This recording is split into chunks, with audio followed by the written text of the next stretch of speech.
There is no such thing as cost push inflation, greedflation, demand inflation. All of those are subterfuges created to make you believe that inflation is caused by anything and everything except the only thing that can make aggregate prices rise, consolidate that price, and continue rising even if it is at a slower pace, which is the artificial creation of fiat money by creating a lot more currency than what the private sector demands. Let's think, for example, of a monopoly. Let's think that in the economy there was a monopoly that sold all the goods and services. Let's think for a second that that monopoly is at the same time evil and stupid, i.e. it wants to hurt its customers and it wants to increase prices regardless of the quality of the product that they produce.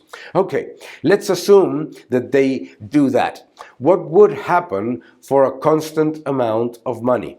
What would happen for a constant amount of money would be that that monopoly would not be able to increase aggregate prices all the time, i.e. it would not increase aggregate prices and then consolidate that increase and continue increasing them. Why? Because it would die via working capital, because citizens would stop using those goods and services at some point because they would not be able to afford them. And that monopoly would actually create deflation, not inflation. Okay, once we understand that, a group of corporates cannot increase aggregate prices at the same time.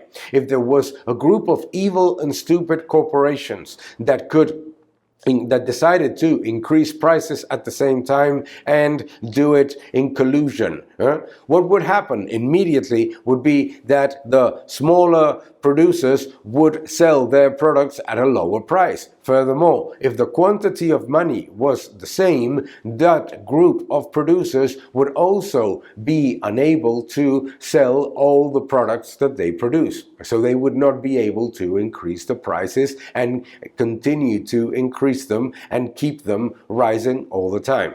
The only thing that can make all prices rise, consolidate, and rise further is the destruction of the purchasing power of the currency. It is as simple as that and as complicated as that.